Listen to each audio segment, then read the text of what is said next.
fellow Wanderlusters. I'm Manisha and welcome back to my channel.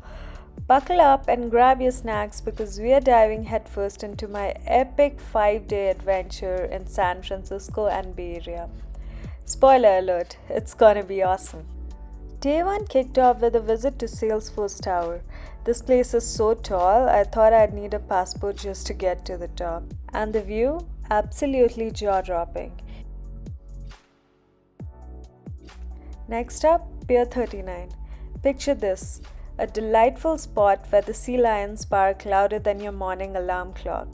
Seriously, these guys have some serious vocal cords.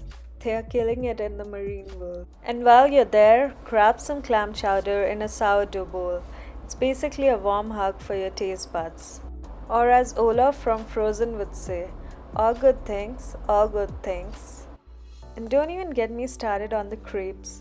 It's like France decided to crash our Californian beach party and brought all the sweets and savory goods. If you think piers are just wooden planks over water, think again.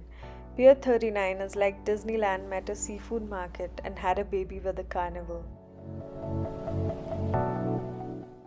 And the shops. Where else can you find a magic store, a left-handed shop, and candy shop that looks like Willy Wonka's dream come true? And finally, the street performers. From jugglers to statues to robots, they are the MVPs of Pier 39. Also, if you look closely enough from the pier, you can spot Alcatraz prison.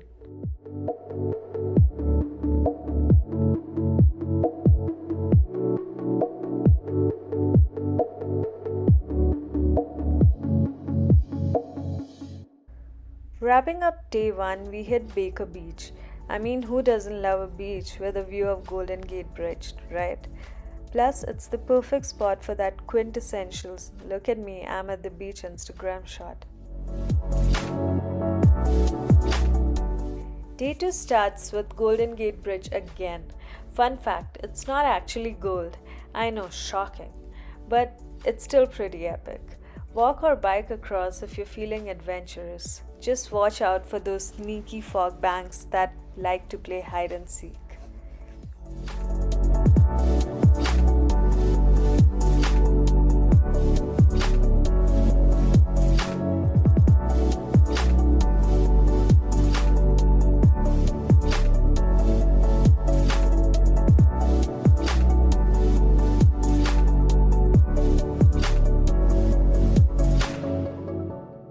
Then we scale Coit Tower. Well, not literally. We took the stairs, but you can also take the escalator if it's working. But still, the view from the top is stunning. It's like being in a postcard but with fewer stamps and more selfies.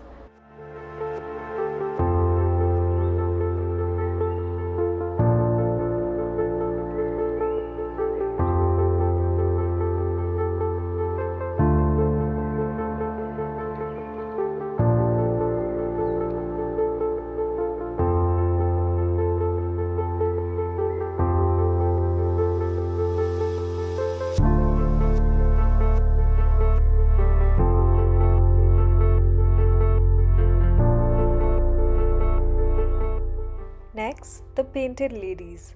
These Victorian houses are as colorful as your grandma's quilt and twice as charming.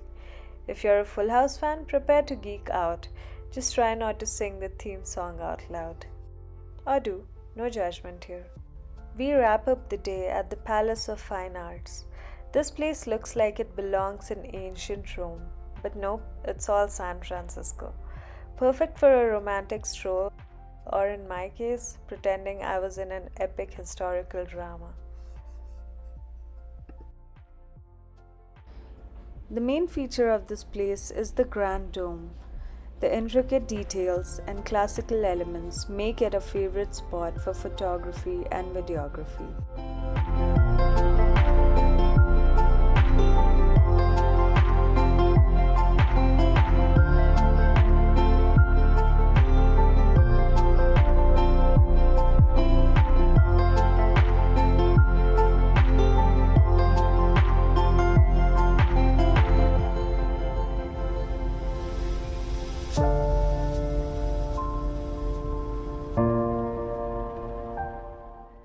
The lagoon in front of the palace adds to the picturesque setting, often reflecting the beautiful structures and attracting various birds, adding to the natural beauty.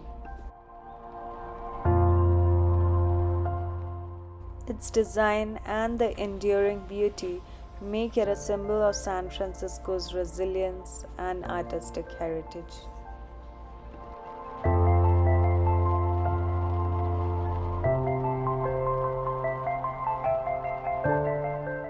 It's day 3 on our trip, and I hope you guys are ready for some epic road trips. We start the day in Carmel-by-the-Sea, picture perfect and quaint, like stepping into a fairy tale. The art galleries and boutiques here are worth a stroll. And if you're a wine lover, the tasting room will make you feel right at home.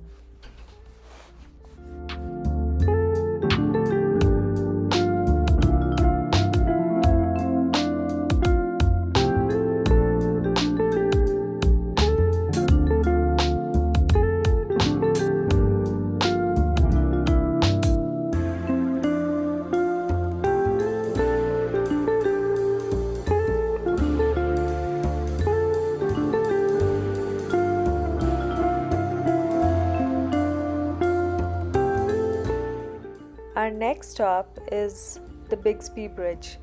This is where you'll want to take those dramatic cliffside photos. Just don't drop your phone. Seriously, hold on tight and don't forget to admire the engineering marvel that this bridge is, a true icon of the Pacific Coast Highway. It is one of the most photographed bridges in California due to its aesthetic design. And then there is Pfeiffer Beach. The sand here is purple. Yes, you heard that right, purple. It's like the Mother Nature's way of saying, yes, I can do that. The rock formations and the tide pools here are also Instagram's gold. We had enough time to catch the sunset before heading back home, but it looks beautiful at any time of the day. Day 4 and 5 are all about Yosemite. I mean, where do I even start? Majestic mountains, stunning waterfalls, and giant sequoias that make you feel like a hobbit. If you're into nature, this is your jam. If you're not into nature, you'll be by the end of the trip. Pro tip: take a hike. Literally, Yosemite has trails for all the levels. So whether you're a seasoned trekker or someone who considers walking to the fridge exercise, there's something for you. And the waterfalls. Oh man, bring your camera because words don't do them justice. First up, Bridalveil Fall. You have to see it up close. It's one of the Yosemite's most famous waterfalls, plunging 620 feet. When the wind catches the mist, it really does look like a bright swale blowing in the breeze. Legend has it that inhaling the mist gives you a better chance at marriage. So breathe deeply if you are single and ready to mingle.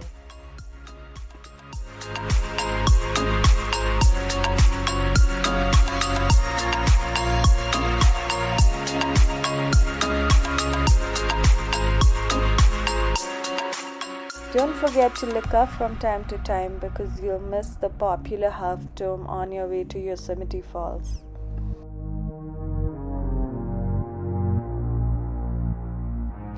Next we have the Yosemite Falls. This is North America's tallest waterfall, folks. The hike up can be a bit challenging, so I didn't try as I had limited time. But the views from the top or bottom are worth every drop of sweat. And if you're lucky, you might catch a rainbow in a mist. The perfect reward for your efforts.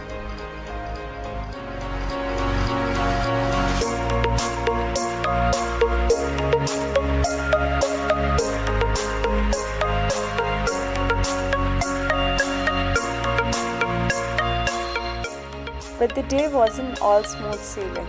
Traffic in Yosemite can be intense, especially on weekends. So despite my excitement, I found myself stuck in long lines of cars. The wait to enter the park stretched up to 2 hours, and catching the internal shuttle was a challenge. So I couldn't travel as much on day 4 as I had planned.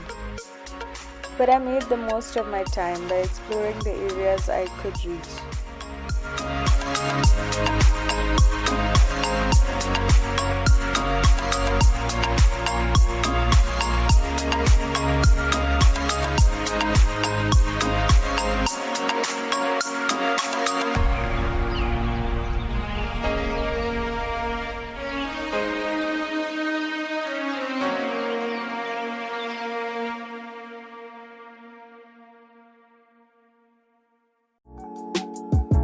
On my last and final day, we started with exploring Mariposa Grove.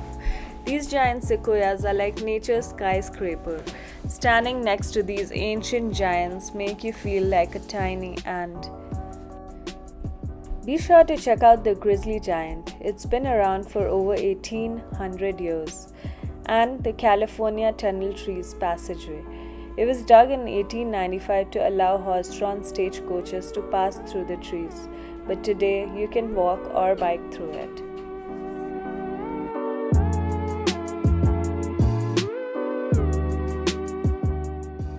And of course, we cannot visit Yosemite without the Half Dome. This iconic granite dome is a superstar of Yosemite. You can hike to the top if you're feeling brave and have a permit. It is 14 to 16 miles round trip. That's not for the faint of heart. But if you make it, you'll be rewarded with 360-degree views that are straight out of nature's documentary.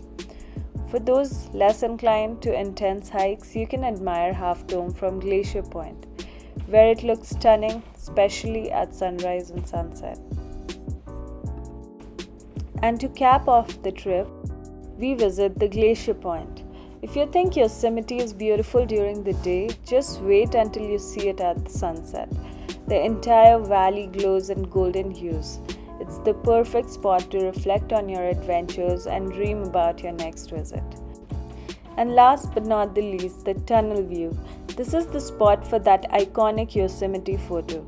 You get El Capitan, you get Half Dome, and also the Bridalveil Fall all in one frame. It's like the Hollywood Walk of Fame for mountains. Just remember to pick your jaw up off the ground when you're done. And that's a wrap on my San Francisco and beyond adventure. If you liked this video, give it a thumbs up, hit subscribe, and maybe drop a comment about your favorite spot. Until then, keep exploring and stay curious, folks.